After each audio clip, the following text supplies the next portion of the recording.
आमिल्ला Khan chapter जो पढ़ेंगे ये, तो चलिए शुरू करते हैं चैप्टर को पढ़ना।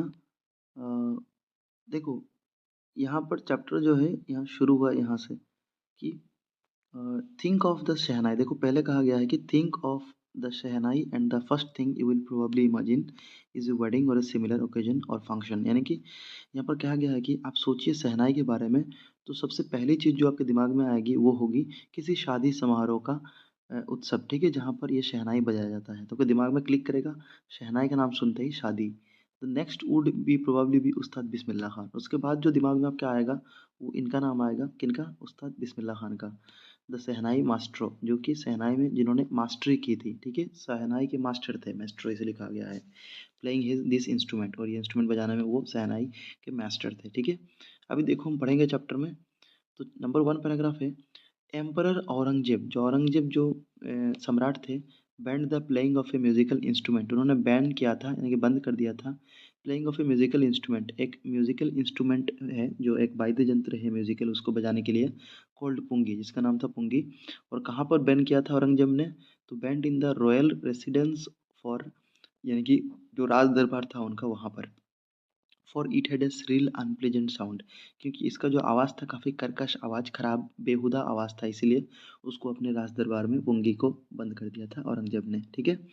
अभी देखो, pungi became the generic name for reeded noise maker, और बाद में ये जो पुंगी है एक किसका नाम बना?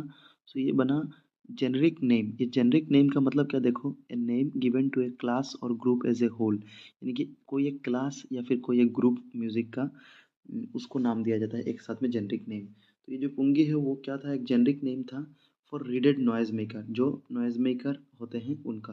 तो रीडेड मतलब देखो, वाइंड इंस्ट्रूमेंट, यानी कि हवा का वाद्य यंत्र, जो फ्लूट वगैरह होते हैं, बांसी वगैरह, कुछ have reads like the flute, जो फ्लूट की तरह जो रीड्स होते हैं, ठीक है, छिद्र वगैरह होते हैं, द क्लैरिनेट एटसेट्रा, जो स्ट्रक्चर होता है वो बहु फ्लूट फ्लूट के वगैरह, बांसी के वगैरह, मतलब वो जैसा।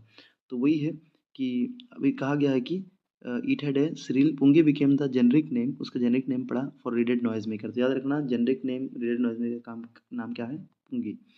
फ्यू हैड थॉट दैट, कुछ लोगों ने सोचा होगा, that it would one day be revived, कि ये एक दिन हो सकता है फिर से वापस आ जाए पुंगी, ठीक है, जो जिसका श्रील अनप्लेजेंट साउंड कहा जा रहा है, हो सकता है एक दिन ये फिर से रिवाइव हो जाए, लोगों में प्रचलन हो जाए इसका। A barber of a family of professional musician, एक नाई था और उसके फैमिली जो थी वो काफ़ी प्रोफेशनल म्यूजिशियन थे उन फैमिली में, ठीक है। Who had access to the royal palace, जिनको अनुमति थी कि वो राज दरबार में जा पाते थे, राजा रजवाड़ा के दरबार में। Decided to improve the tonal quality of the pungi, उन्होंने डिसाइड किया बार ने कि मैं इस पुंगी जो है इसका टोनल क्वालिटी, इनका जो टोन का साउंड जो है, जिसको श्रिल अनप्लेजेंट कहा जा रहा है, इसको मैं चेंज करूँगा, ठीक है, इसको मैं परिवर्तन करूँगा। तो अभी देखिए, ही चूज़ ए पाइप, तो फिर उन्होंने क्या किया? एक पाइप को चूज़ किया, ठीक है, उस बारबर ने, विद ए नेचुरल हॉलो, जिसमें कि पहले से ही प्राकृतिक तौर पर छिद्र था, हॉलो था, स्टेम, ठीक है, हॉलो स्टेम है कि लंबा जो बाँस होता है उसमें स्टेम पहले से ही रहता है, वैसा ही। That was longer and broader, जो कि काफ़ी लंबा था और काफ़ी चौड़ा था, देन द पुंगी, पुंगी से काफ़ी लंबा और चौड़ा था। तो उन्होंने जब सुधारने का सोचा तो उन्होंने दूसरा एक बस लिया था, उन्होंने एक पाइप चूज़ किया जो कि एक नेचुरल हॉलो, प्राकृतिक तौर पे हॉलो था, छिद्र था, that was longer and broader, जो पुंगी से काफ़ी मतलब बड़ा और लंबा भी था, then the pungi, and made 7 holes on it, और उसमें 7 छिद्र किए। किसने कितने 7 छिद्र किए? 7 होल्स, याद रखना, on the body of the pipe, उस पाइप में, ठीक है, उस बॉडी में, पाइप में। When he played on it, और जब उसने छिद्र बना के साथ उसके बाद बजाया, closing and opening some of this holes, और जिसके सारी जो होल्स थे, 7 होल्स, उसमें से किसी होल्स में उंगली रखा तो बंद हो गया, तो फिर किसी को खुला रखा, ऐसे जैसे हम बांसुरी बजाते हैं, एक बंद और खोलते हैं ट्यून देने के लिए, वैसे ही। So some of this holes soft and melodious sounds, और उसमें से काफ़ी ध्वनि जो है काफ़ी मनमोहक ध्वनि निकली, मेलोडियस साउंड्स वेयर प्रोड्यूस्ड, कि फिर काफ़ी अच्छा ट्यून निकला उसमें से। ही प्लेड द इंस्ट्रूमेंट, फिर उसने उस इंस्ट्रूमेंट को बजाया बिफोर रॉयल्टी, राज दरबार के सामने बजाया, and everyone was impressed, सभी काफ़ी इम्प्रेस हुए इस ट्यून से। The instrument so different from the pungi, और इंस्ट्रूमेंट जो था ये पुंगी से काफ़ी अलग था। Had to be given a new name, उसका एक नया नाम देना था, जरूरी था। द स्टोरी गोज, जैसे कि स्टोरी में हमको पता चलेगा, since it was first played in the साहस चैम्बर, क्योंकि इसको पहली बार इस इंस्ट्रूमेंट को जो नाम देना था नया, ये बजाया गया था, जो कि बारबर ने डिस्कवर किया था। ये साहा चैम्बर में पहली बार के लिए बजाया गया था and was played by a nai, और एक नाई के द्वारा बजाया गया था। So the instrument was named as shehnai. तो नाम क्यों पड़ा शहनाई, जो नया इंस्ट्रूमेंट बनाया ये बारबर ने, ठीक है, डिस्कवर किया, क्योंकि वो एक नाई था तो लास्ट में नाई है, और शहनाई क्योंकि ये शाह चैम्बर में बजाया गया था इसलिए, तो याद रखना। नेक्स्ट देखो, ये दोनों पिक्चर है पुंगी और शहनाई का। पुंगी जो है पहले ही बनाया गया था, ये क्लोरिडेड नॉइज मेकर जिसको कहा गया है। फिर इसको परिवर्तन करके बार बार ने एक नया इंस्ट्रूमेंट बनाया, काफ़ी लंबा था इसके अनुपात में, ठीक है, चौड़ा भी था, तो ये था शहनाई। नेक्स्ट देखो, the sound of the shehnai began to be considered auspicious, और धीरे धीरे ये जो शहनाई का जो आवाज़ है, इसको धीरे धीरे काफ़ी पवित्र मानने जाने लगा, ठीक है। ऑस्पिशियस यानी कि promising to bring good fortune, जो कि अच्छा भविष्य आपके सामने लाए, ऐसा माना जाता है, तो लक्ष्मी यानी कि माना जाना इसको। एंड फॉर दिस रीज़न, और इसी वजह से, it still played in temple, इसको अभी भी टेम्पल में बजाया जाता है। And it is an indispensable component of any north Indian wedding, और ये एक इंडिस्पेंसिबल कंपोनेंट है। इंडिस्पेंसिबल मतलब without which a piece of work can not be done, यानी कि इसके छोड़कर अब शादी नहीं होती, ना के बराबर। सो वही कहा गया, and is an indispensable component, ठीक है। ये एक अति आवश्यक सामग्री है of any north Indian wedding, जो भी उत्तर भारतीय शादी है उसमें जरूर लगता है शहनाई। इन द पास्ट, पीछे इतिहास में, the shehnai was part of the नौबत और traditional ensemble of 9 instrument found at royal courts, यानी कि शहनाई आविष्कार होने के पहले जो ये शहनाई था, ये नौबत का हिस्सा हुआ करता था। नौबत या फिर कह सकते हो traditional ensemble of 9 instrument, 9 instrument का वाद्य यंत्र का एकत्रित संगम, एक साथ मिलना, उसको नौबत कहते थे, ठीक है। तो ट्रेडिशनल एंसेम्बल ऑफ 9 इंस्ट्रूमेंट या फिर नौबत का हिस्सा हुआ करता था ये शहनाई पास्ट में, ठीक है। फाउंडेड रॉयल कोर्ट, जो कि राज दरबार में पाया जाता था। टिल, देखिए एंसेम्बल का मतलब क्या है, यहाँ पर एंसेम्बल कहा गया था एक साथ। तो एंसेम्बल मतलब things considered as a group, जो कि ग्रुप में कोई चीज़ रहे, जैसे कि ये जो नौबत के साथ ये ग्रुप में 9 चीज़ों के साथ एक साथ रहता था, यही कहा गया है। तो देखिए, till recently it was only used in temples and weddings, अभी तक हाल ही में इसको सिर्फ टेम्पल, मंदिर और वेडिंग, शादी वगैरह में यूज़ किया जाता रहा है। The credit for bringing this instrument in the classical stage, लेकिन इस इंस्ट्रूमेंट को क्लासिकल स्टेज में, क्लासिकल दुनिया में लाने का श्रेय जो है, इट गोज टू उस्ताद बिस्मिल्लाह खान। तो क्रेडिट किसको जाता है, क्रेडिट उस्ताद बिस्मिल्लाह खान को, याद रखना। एज ए 5 ईयर ओल्ड, अभी 3rd नंबर पैराग्राफ में क्या कह रहा है कि एज ए 5 ईयर ओल्ड, 5 साल के मतलब होते हुए, बिस्मिल्लाह खान प्लेड गिल्ली डंडा, बिस्मिल्लाह खान गिल्ली डंडा खेलते थे नियर ए पॉन्ड, एक तालाब के किनारे, in the ancient state of Dumraon, Dumraon के पुराने स्टेट में, ठीक है, स्टेट में, इन बिहार, जो कि बिहार में है। तो डुमराव कहाँ पर है, बिहार में, और यहीं पर एक्चुअली बिस्मिल्लाह खान का बर्थ हुआ था, बॉर्न हुआ था, याद रखना, ठीक है, डुमराव में। और वहीं पर वो गिल्ली डंडा खेलते थे बचपन में। He would regularly go to the nearby Bihari ji temple, और वहाँ पर वो बिहारी जी टेम्पल जो उनके सामने घर के था, वहाँ पर जाते थे to sing the Bhojpuri chaita, जहाँ पर वो जाकर भोजपुरी चैता भी गाना गाते थे। तो भोजपुरी चैता गाते थे अब बिस्मिल्लाह खान, कहाँ पर, तो बिहारी जी टेम्पल में। At the end of which he would earn a big laddu, और लास्ट में वो गाना वगैरह गा के, भोजपुरी चैता वगैरह गा के, he would earn a big laddu, उनको काफ़ी बड़ा लड्डू मिलता था वहाँ पर, वेइंग 1.25 kg, जो कि 1.25 kg का लड्डू हुआ करता था। A prize given by the local maharaja, जो वहाँ के लोकल महाराजा थे वो प्राइज देते थे, वही बड़ा लड्डू, बड़ा सा लड्डू, ठीक है। दिस हैपेंड 80 ईयर्स एगो, और ये जो चीज़ घटना है बिस्मिल्लाह खान कह रहे हैं, ये 80 साल पहले की बात है। And the little boy has travelled far so earn the highest civilian award in India. तो जो छोटे बच्चे जो थे, यानी कि 80 साल पहले बिस्मिल्लाह खान जो थे, ठीक है, उनका वो क्या करते थे, उन्होंने एक अर्न किया था, अचीवमेंट क्या अचीव किया था, तो highest civilian award in India, उनको मिला था हाईएस्ट सिविलियन अवार्ड इंडिया का, द भारत रत्न। तो याद रखना, इंडिया का हाईएस्ट सिविलियन अवार्ड क्या है, भारत रत्न, जो कि आपके बिस्मिल्लाह खान को मिला था। देखो फिर उनका डेट ऑफ बर्थ दिया है, बोर्न ऑन 21 मार्च 1916, याद रखना आप जरूर से, 21 मार्च 1916 का बर्थ हुआ था। Bismillah belongs to well known family of musicians from Bihar, Bihar के अति सुप्रतिष्ठित परिवार में, म्यूजिशियन फैमिली से वो बिलोंग करते थे, ठीक है, संपर्क रखते थे। हिज ग्रैंडफादर, उनके जो दादा थे, रसूल बख्श खान, उनका नाम क्या था, Rasool Bakhsh Khan, was the shehnai nawaz of the Bhojpur king court, जो कि उनके दादाजी जो थे रसूल बख्श खान, वो शहनाई नवाज थे, कहाँ के, तो भोजपुर किंग कोर्ट, भोजपुर के राजा के दरबार में शहनाई नवाज हुआ करते थे, याद रखना, ठीक है। नेक्स्ट देखो, हिज फादर पैगंबर बख्श, अभी उनके पिताजी के बारे में कहा गया है कि उनके पिताजी थे पैगंबर बख्श एंड अदर पैटर्नल एंसेस्टर्स, और उनके जो पुराने जो पूर्वज थे, पैटर्नल एंसेस्टर्स का मतलब क्या, एंसेस्टर्स ऑफ द फादर यानी कि पिता के जो पिता या फिर उनके पूर्वज, and other paternal ancestors are also great shehnai player, सारे ही बहुत ही ज़बरदस्त शहनाई प्लेयर थे। ठीक है, अभी देखो next paragraph, the young boy took to music early in life, यानी कि बिस्मिल्लाह खान काफ़ी कम उम्र में म्यूजिक सीखना सीख गए थे। एट द एज ऑफ 3, सिर्फ 3 साल की उम्र में, when his mother took him to the maternal uncle, जब उनकी माँ जो है उनके अंकल जो है मैटरनल अंकल मामा के घर ले गए थे उनको, इन बनारस, कहाँ था उनका मैटरनल अंकल का घर, बनारस में, या फिर जिसका अभी वर्तमान नाम है वाराणसी, इसका फॉर्मर नेम था बनारस।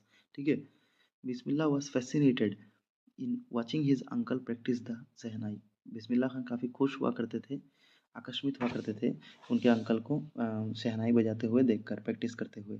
सून बिस्मिल्लाह स्टार्टेड अकम्पनिंग हिज अंकल, और धीरे धीरे बिस्मिल्लाह खान भी उनके अंकल के साथ रहने लग गए बनारस में।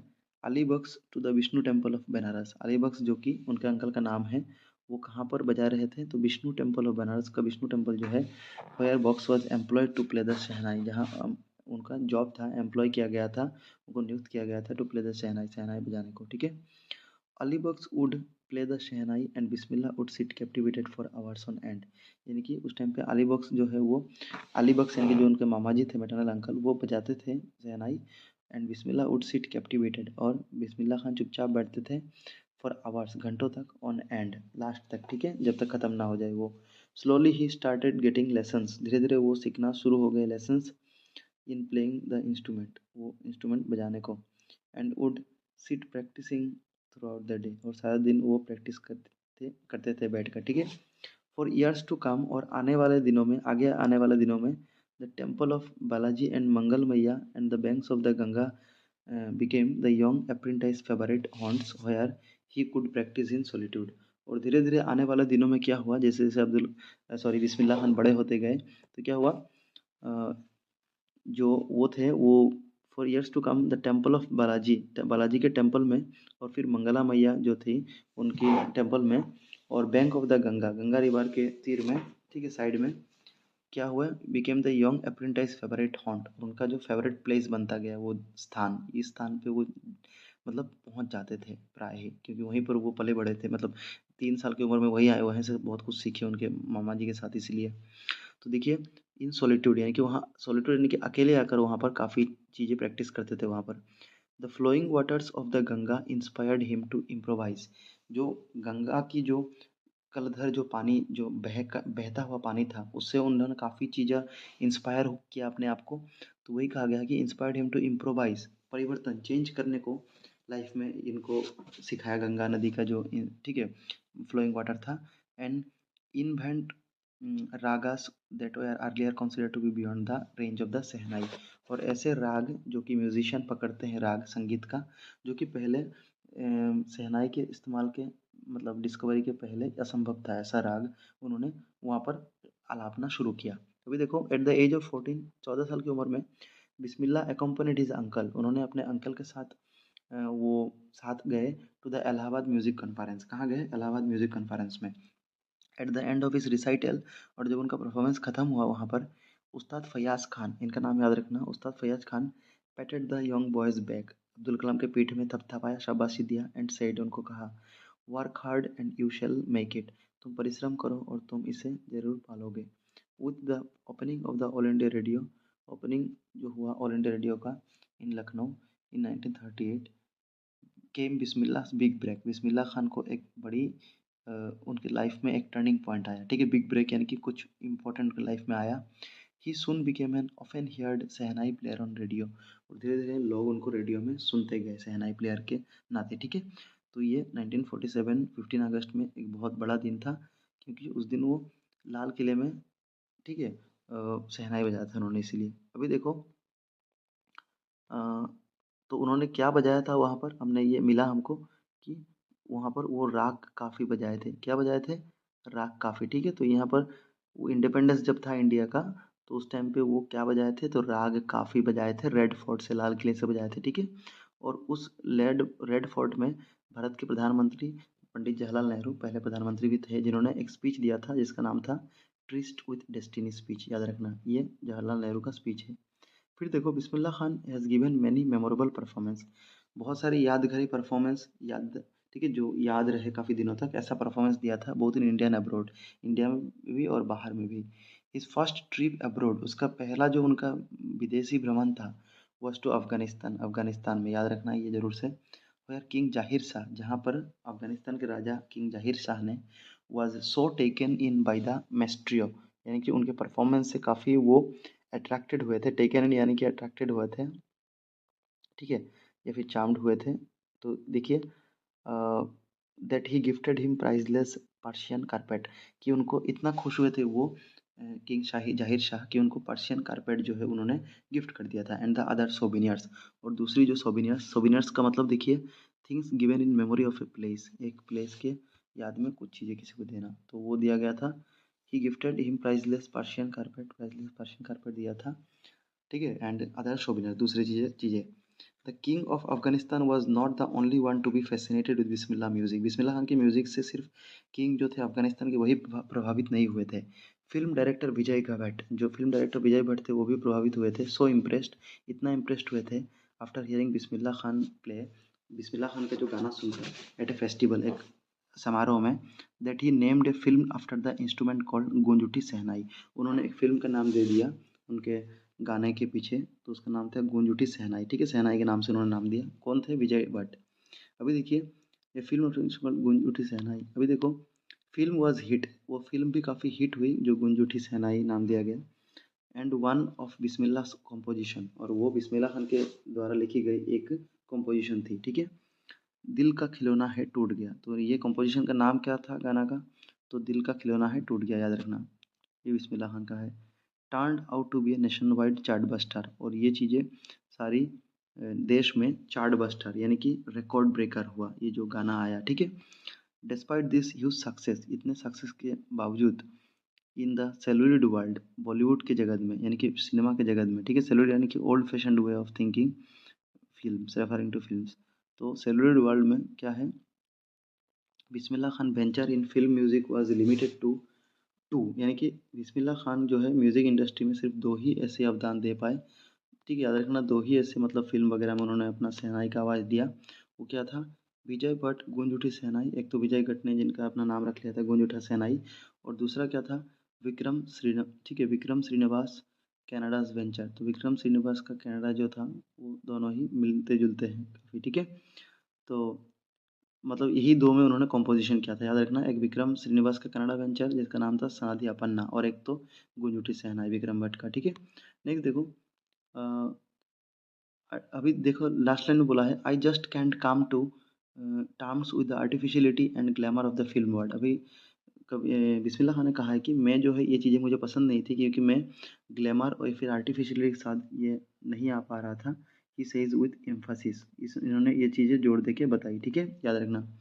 देखो फिर यहाँ पर कुछ मीनिंग है, वेंचर का मीनिंग क्या होता है? VENTURE, मतलब project that often involve risk, risk लगता है ऐसी प्रोजेक्ट, ऐसी काम, ठीक है।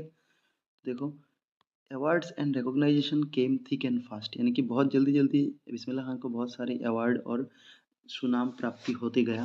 Bismillah Khan became the first Indian to be invited to perform at the prestigious Lincoln Center hall in United States of America, यानी कि बिस्मिल्लाह खान पहले भारतीय बने जिन्हें इनवाइट किया गया था प्रेस्टिजियस, जो सुप्रतिष्ठित लिंकन सेंटर हॉल है जो कि अमेरिका में सिचुएटेड है, ठीक है। तो बिस्मिल्लाह खान को बुलाया गया था।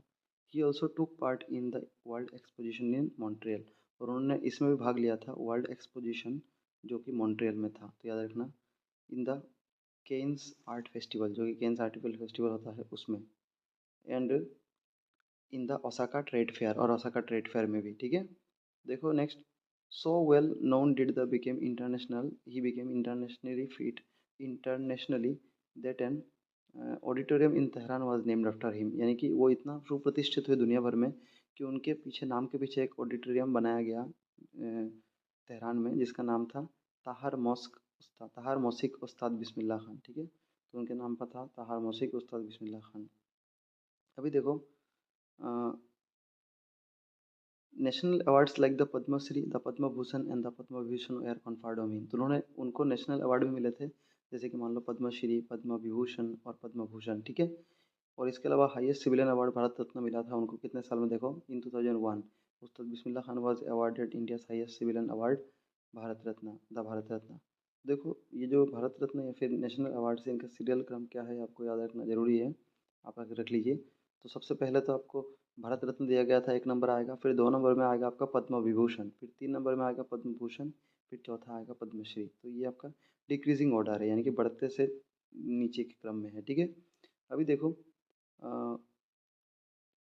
इन 2001 Ustad Bismillah Khan was awarded India's highest civilian award, India's highest civilian award Bharat Ratna उनको 2001 साल में दिया गया था, with the coveted award resting on his chest and his eye glinting with rare happiness. He said, "All I would like to say is teach your children music, this is Hindustan richest tradition. तो इन्होंने कहा है कि अपने बच्चों को आप music सिखाइए, क्योंकि ये इंडिया का रिचेस्ट एक धनी एक ट्रेडिशन है, ठीक है, रूल है। Even in the west is now coming to learn our music. Even की जो वेस्ट है, वेस्ट यानी कि अमेरिका वगैरह कंट्री, कनाडा वगैरह कंट्री हमारे देश में आ रहे हैं सीखने के लिए, ठीक है, टू लर्न आवर म्यूज़िक, हमारे म्यूज़िक सीखने के लिए। अभी देखो in spite of having travelled all over the world, यानी कि सारे दुनिया घूम लेने के बावजूद भी खान साहब, उनका जो प्यारा नाम था, सब बुलाते थे उनको बिस्मिल्लाह खान को खान साहब, साहब देखना साहब नहीं साहब, SWB, as he is fondly called, जिनको उनको प्यार से बुलाया जाता था। He exceedingly fond of Banaras, उनको बनारस अभी भी काफ़ी अच्छा लगता था पूरा दुनिया घूमने के बाद भी, ठीक है। तो best fond of Banaras and Dumraon, जो कि बनारस और डुमराव में काफ़ी अच्छा लगता था। They and there remain for him the most wonderful towns of the world, और दुनिया के सबसे वंडरफुल टाउन उनके लिए यही थे, कौन कौन, तो डुमराव और बनारस, ठीक है। डुमराव उनका गांव था, जन्म स्थान, डेट ऑफ बर्थ जहाँ उनका बॉर्न हुआ था, और बनारस जिस सिटी में पले बड़े हैं, ठीक है, ग्रो अप हुए हैं। देखो नेक्स्ट, ए स्टूडेंट, क्योंकि वहाँ पर म्यूजिक सीखा है बनारस में, इसलिए a student of his once wanted him to read head a shehnai school in the USA। यानी कि एक बार क्या हुआ था, बिस्मिल्लाह खान के एक स्टूडेंट थे जो कि चाहते थे कि बिस्मिल्लाह खान USA आ जाए और वहाँ पर कोई स्कूल या फिर कोई, ठीक है, खोले, to head a shehnai school, वहाँ पर स्कूल एक चलाए शहनाई USA में आकर। And the student promise to recreate the atmosphere of Banaras by replicating the temples there. और स्टूडेंट ने प्रोमिस भी किया बनारस बिस्मिल्लाह खान को कि आपको कोई तकलीफ नहीं होगी USA में, मैं आपको जिस तरह बनारस में आपको माहौल चारों ओर मिलता है, उसी तरह मैं आपको माहौल वहाँ भी बना दूंगा, ठीक है। बाई टेम्पल्स देयर, वहाँ पर जहाँ पर यहाँ जैसे टेम्पल है वहाँ बना दूंगा वैसे ही टेम्पल, तो आपको कोई टेंशन नहीं है, आपको यहाँ वाला ही फीलिंग होगा। अभी देखो क्या कहा, बट खान साहब आस्क्ड हिम, लेकिन खान साहब या बिस्मिल्लाह खान ने उनको पूछा उस लड़के को, if he would be able to transport river Ganga, क्या तुम रिवर गंगा को भी वहाँ लेके जाओगे USA में, as well. Later he became remark to have said, so later he is remark to have said, बाद में उसको पाया गया ऐसा कहते हुए, that is why whenever I am in a foreign country, जब भी मैं विदेश कंट्री में रहता हूँ, विदेशी देश में रहता हूँ, तो क्या होता है, आई कीप यार्निंग टू सी हिंदुस्तान, मैं तरसता रहता हूँ भारतीय को देखने को। वाइल इन मुंबई, और जब मैं मुंबई में रहता हूँ, I think of only Banaras and the unique Holi Ganga, और जब मैं मुंबई में रहता हूँ तब मैं थिंक ऑफ इसके बारे में सोचता हूँ बस, बनारस और यूनिक होली गंगा, ठीक है, पवित्र गंगा नदी के बारे में। एंड वाइल इन बनारस, और जब मैं बनारस में रहता हूँ, then I miss the unique mattha of Dumraon, Dumraon का जो मट्ठा मिलता था अलग था, वो मिस करता हूँ, ठीक है। तो देखो एक ही यहाँ पर पैराग्राफ, यहाँ पर देखो शेखर गुप्ता, इन्होंने कहा है, when partition happened not you and your family think of moving in Pakistan, है कि एक ये पत्रकार है, एक न्यूज़पेपर के हैं, ये पूछ रहे हैं उनको कि जब पार्टीशन हुआ कि आपको याद नहीं हुआ कि आप वहाँ चले जाए, आपको नहीं लगा उस तरह चला जाए। तो उन्होंने क्या उत्तर देखिए, बिस्मिल्लाह खान, गॉड फॉरगिट, मुझे भगवान माफ़ करे, मिसेस लीव बनारस से, मुझे बनारस लीव ना करना पड़े। I never I went to Pakistan once, मैं कभी पाकिस्तान नहीं गया। I cross the border just to say I have been to Pakistan, मैं बॉर्डर क्रॉस किया बस यही कहने के लिए कि मैं, I cross the border just to say I have been to Pakistan, मैं पाकिस्तान में आया हूँ। I was there for about an hour, मैं वहाँ पर 1 घंटा रहा था पाकिस्तान में, तो याद रखना 1 घंटा रहे थे वहाँ पर। आई सेड नमस्कार टू द पाकिस्तानी, पाकिस्तान लोगों को मैंने नमस्कार कहा। एंड सलाम टू द इंडियंस, ठीक है, इंडियंस को सलाम कहा। I had a good laugh, और वो काफ़ी उसको हंसी भी आई ये चीज़ें देखकर, ठीक है। फिर देखो लास्ट पैराग्राफ है, Ustad Bismillah Khan life is a perfect example of the rich cultural heritage of India. तो उस्ताद बिस्मिल्लाह खान का जो लाइफ है वो काफ़ी अच्छा एग्जाम्पल है हेरिटेज और रिच कल्चर का, ठीक है। One that effortlessly accept that a devout Muslim like him can very naturally pay the Sehnai every morning at the Kashi Vishwanath temple। और जो माहौल उनको मिलता था कहाँ से, क्योंकि वो effortlessly यानी कि बिना कोई तकलीफ के accept that a devout Muslim एक धार्मिक जो मुस्लिम है like him can very naturally play the शहनाई, शहनाई बजा सकता है अच्छे से every morning, हर सुबह, ठीक है, every morning at the Kashi Vishwanath temple, Kashi Vishwanath temple में। तो देखो यहाँ पर डिवोट का मीनिंग है, डिवोट का मीनिंग बिलीविंग स्ट्रांगली इन ए रिलीजन, धर्म में काफ़ी विश्वास रखना, एंड ओबेइंग इट्स लॉज, इसकी रूल परंपरा मानना। अभी देखो उस्ताद बिस्मिल्लाह खान पास्ट हुए, उनकी मृत्यु कब हुई, 21 अगस्त 2006 को, एट द एज ऑफ 90 साल की उम्र में, after a prolong series. He was given state funeral and the government of India declared one day holiday national morning, ठीक है। उनके मृत्यु पर गवर्नमेंट ऑफ इंडिया ने एक दिन का शोक घोषणा किया। तो उनका मृत्यु कितना साल में हुआ था, 90 ईयर्स में, अभी आपको याद रखना है, वो डेट भी साल में याद रखना है, ठीक है। सो होप आपको चैप्टर अच्छा लगा, आप समझे होंगे। Thank you for watching.